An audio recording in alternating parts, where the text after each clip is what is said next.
I don't care what Sam says. Julie is not crazy. No one is saying Julie's crazy. Well, it certainly sounds that way. She needs help. And the best place for her to get that help is the Dalton Clinic. Absolutely not, Trey. No daughter of mine is going to be shuffled off to some insane asylum where all they do is make baskets. Myrna, the Dalton Clinic is hardly an insane asylum. It's probably one of the best psychiatric clinics around. Why, Trey? Because they have long drives and green lawns and a very discreet staff.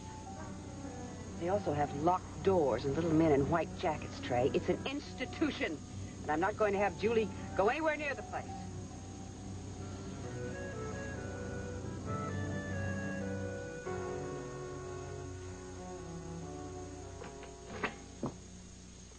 How are you feeling this morning? Terrible. I didn't get any sleep all night. They won't give me anything to help me, not even a mild sedative. Well, they can't right now, not until those drugs are all out of your system. Julie, you just have to try and let yourself relax. Just try and let yourself relax. Doesn't that sound so simple and beautiful? How can I sleep? I'm afraid to turn out the lights. I'm even afraid to close my eyes. Are you having bad dreams? I wish they were dreams. I don't understand. You wish what were dreams? I can't tell you. Try. It's just that I saw something and it was so real.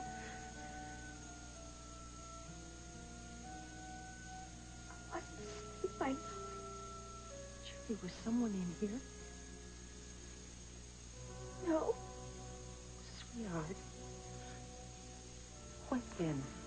Julie, tell me about it. I didn't want to tell you. Julie? Tyler's dead, Clarissa. He's dead. And there's a staff meeting at 4. Oh, Lord. Don't the department heads have anything better to do with their time? All right, I'll go. Anything else? Yes, there certainly is. Thomas, we have been deluged with calls from the press and the media. Is there anything that we can tell them about Jarrett Morgan's surgery? No, not yet, Wendy. We won't have any results for weeks. And besides, I'm not the one who should make a statement. That should come from the hospital administration. So from now on, we'll call to them. Come in!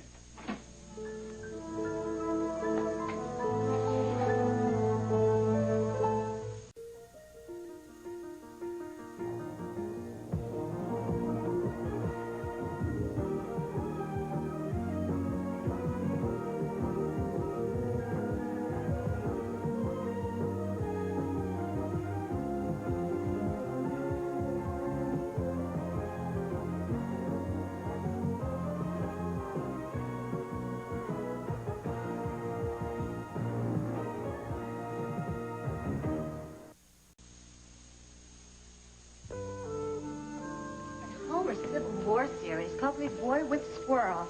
Senator Harrington, you have one of the most impressive collections of 18th and 19th century American art I've ever seen. Some of your paintings are not even in a catalog.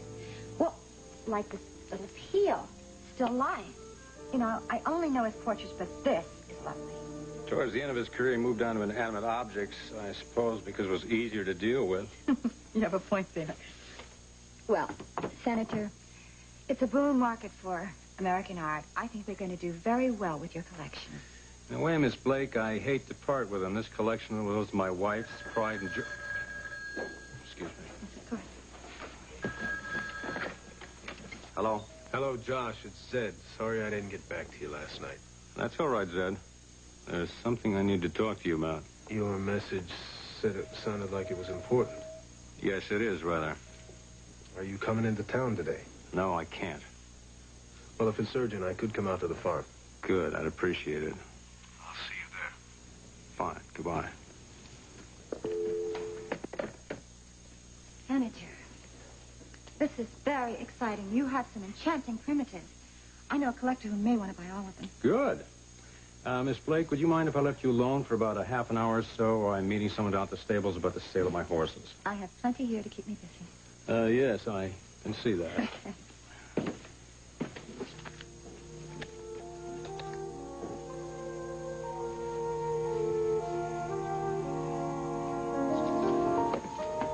won't be long. All right. Julie, you must not think that. Now, Tyler is not dead. He is, Clarissa. I saw it. Julie, you just had a bad dream. I saw it.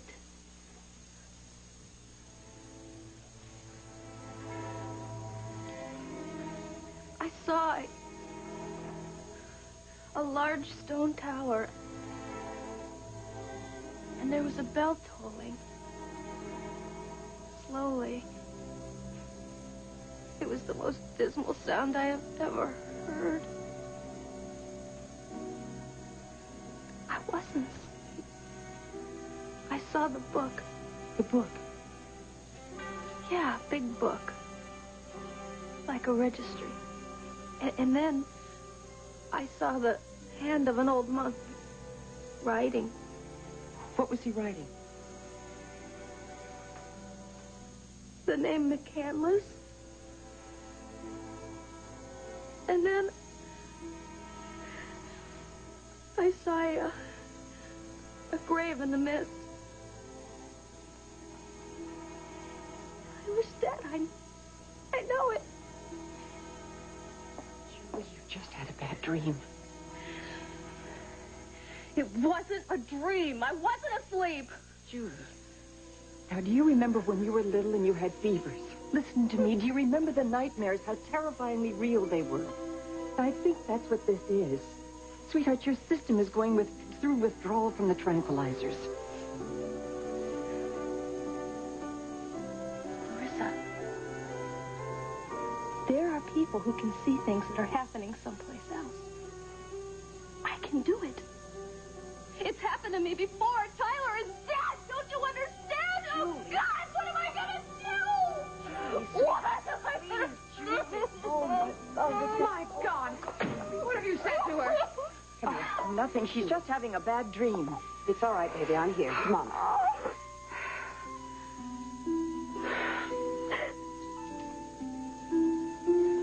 I'll get busy on this.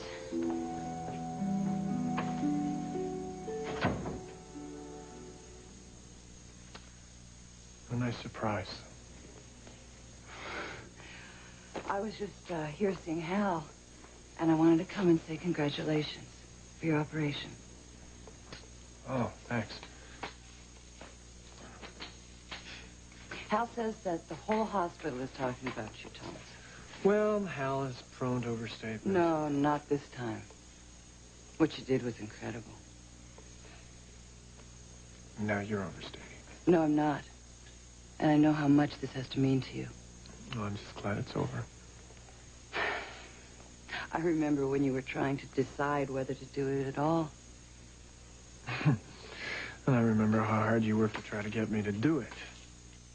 I didn't have to work that hard. You really wanted to do it. You just needed a little push. So, how is Mr. Morgan doing anyway? Well, it's too early to make any assumptions, but there are certain signs that are very hopeful. Oh, there are? What? Well, like he can feel heat and cold for the first time since the accident, and he has some pain, which, considering his condition, is very encouraging. That is wonderful. It doesn't mean he'll never walk again. No, he will. I know he will. Well, thanks for the vote of confidence.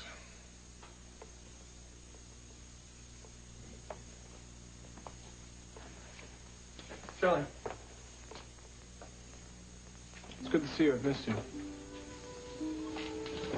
And I know you were feeling crowded. I understand that.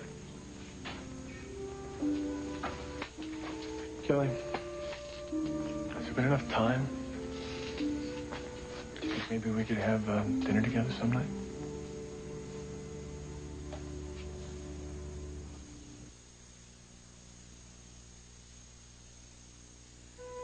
I would love to have dinner with you. Great. When? I don't know. Well, but this weekend. Next week. The thing is that I am working on that mural so much, you know, for the education building. When you're working with taxpayers' money, you have terrible deadlines. Yeah. No, and see, Scotty is not used to being away from me so much of the time. I like to make dinner. Kelly, listen, I understand. Your life is pretty complicated now since you're going back and forth to Washington all the time. It's incredibly complicated. My life started to get pretty complicated, too, since the operation. Yeah, I guess it happens, huh? Yes. Excuse me, Thomas, but your 10 o'clock appointment's here. Thanks. Mr. Diamond. Thanks, Wendy. I'm going to go now. Well, good luck on the mural. Hmm. Well, thanks for stopping by. Kelly. I'll call you. You wanted to see me, Dr. McCandless? Yes, come in. I seem to have come at the wrong time. No, I just have a lot on my mind. Diamond, I don't like what happened the other day during the operation. Well, neither do I. Who tried to kill Morgan? Come on, Diamond, you know more than you told the police. Did you ask Jarrett? Yeah, I did, as a matter of fact, and he said that it was probably a case of mistaken identity. Now, what the hell is that supposed to mean? Well, Morgan could be right. I don't know exactly who tried to kill him, but I got a pretty good idea why. Okay, well, I'm listening. Jarrett Morgan once worked for my father-in-law, Victor Markham. There are a lot of people who don't believe Victor Markham is dead. Some of these people would get a little nervous if he were still alive. Nervous about what? It doesn't matter. My theory is that some of these people believe Jarrett is Victor Markham, and that's why they tried to eliminate him. Well, won't these other people try it again? I doubt it. Why? They went through a lot of trouble to make this thing look like an accident. It would have been a lot easier for them to walk right in there and assassinate him, but they blew the accident. And I don't think they dare try it again, at least not while Jarrett's in Washington. Have you told this to the police? No, and I don't intend to. It won't do them or Jarrett any good. Diamond? When Morgan's in this hospital, we're responsible for his safety, not to mention the safety of all the innocent people that would get involved and become victims if anything happened while he was here. Now, I could call the police and there'd be a guard in front of his door like that. I don't think so. They don't have the manpower, and besides, the guy who tried to kill them is dead. Yeah, well, Case what? closed. Great. What about all these other people? Dr. McCandless, I strongly urge you to concentrate on Morgan's medical problems and let me worry about protecting him. Yeah, well, how are you going to do that? It's already done. Diamond, if there's even a hint of a problem, the rest of the time that Morgan is here, I will go right to the police and tell them what you just told me. I don't think that'll be necessary. Was there anything else? No.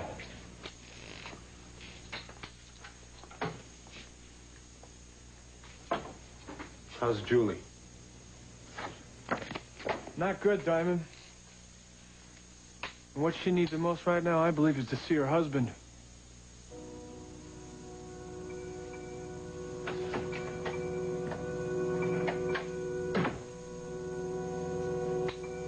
Honey, have you talked to the psychiatrist yet? He came to see me yesterday. I didn't like him. I don't want to see him again. Well, then we'll find you a new one. I don't need a psychiatrist. I just want to go home. You will go home, but right now you need some kind of help. I don't!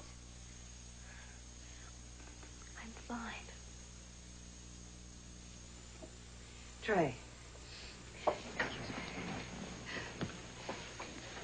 Here we go, darling. Yeah. Julie, you came very close to killing yourself the other night. Trey, that was an accident. There, darling, isn't that refreshing? No, Myrna, it was not an accident. The doctor told Julie not to take tranquilizers and to stay away from alcohol. I forgot I took the pills, and I had a glass of wine. Is that a big crime, Trey? No. But I just can't believe that you just forgot. What are you saying, that I tried to commit suicide? No, of course not, but you were unconscious for almost 2 hours. It scared the hell out of us. It must have scared you, too. Now, I just want to be sure that you understand that there's nothing to be ashamed of. It happens to a lot of people under stress. I mean, things just build up. And finally it gets too much to handle alone. That's why I want you to think about going to the Dalton Clinic. No! No, I won't go to the clinic. Do you understand me? I just want to go home. What if Tyler... What if he calls? What if somebody tries to reach me? Oh, what if Tyler... Julie! No, come here. Stop it. Don't you say that. Tyler will be fine. I know it, darling. Trey, this isn't helping. I think you should leave us alone for a few minutes. It's all right. Shh. Julie, nobody's going to force you to do anything you don't want to do. But just please think about it, okay? I love you. Julie. Darling, it's all right. You don't have to go to that clinic. I know what you need, darling. You need to come home. Be with the family. Daddy and I love you so much, sweetheart. I'm going to take care of you just the way I did when you were a little girl and you didn't feel well. You remember? Home with your family. Wouldn't you like that, darling? Julie? Just come home.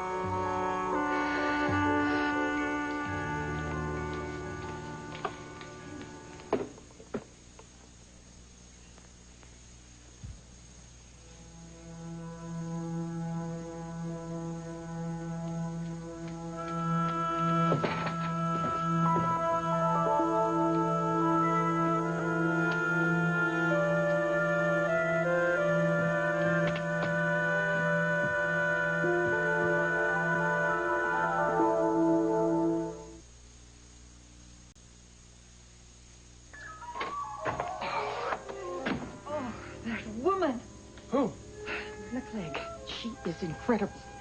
Now, I've had patience to see, and I've been holding it in, but if I don't let this off with somebody, I am going to scream. Okay, Mom, sit down. Sit No, I can't sit down. I'm too angry. Okay, well, what did Myrna Clegg do this time? Thomas, it does not take a genius to see that Julie needs professional help. Myrna Clegg is like an ostrich with her head in the sand. I mean, she refuses to believe that there's anything wrong with Julie, and she's undermining the efforts of everyone else who's trying to get Julie to go for the help that she needs.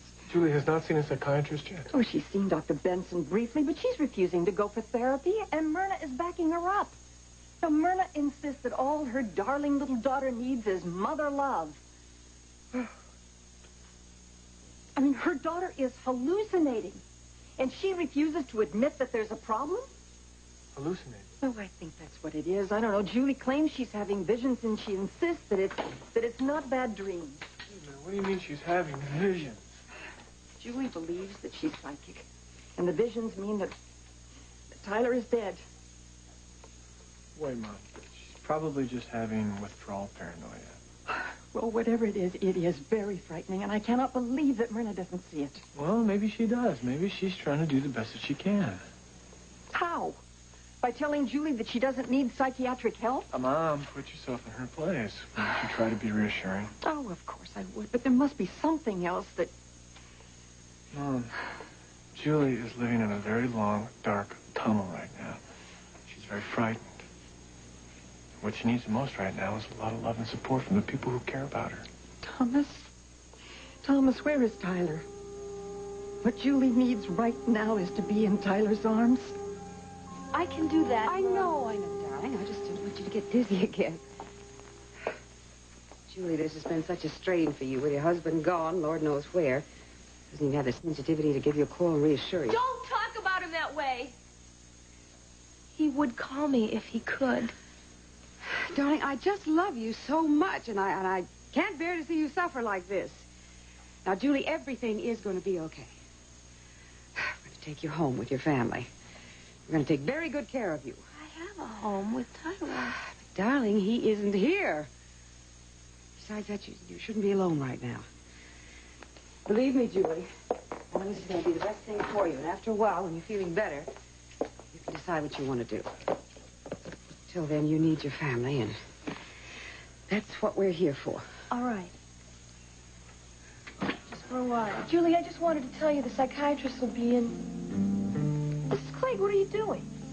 What does it look like I'm doing? Taking my daughter home. She belongs.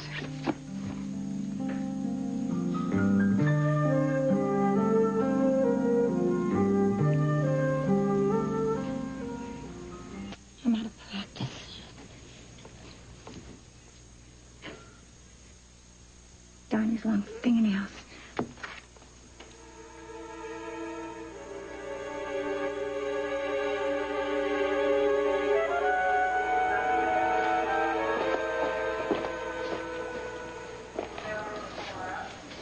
I was hoping I'd see you.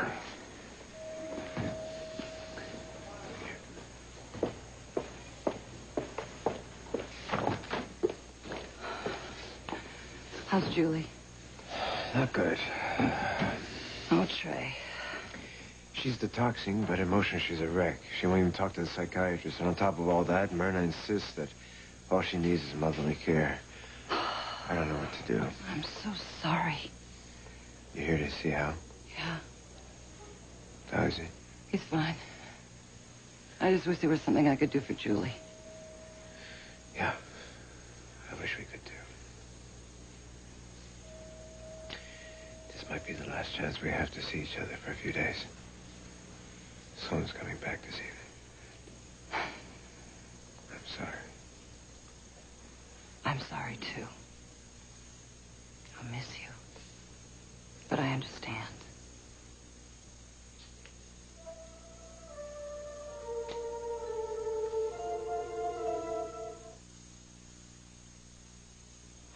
There are 3 nevers in Hollywood.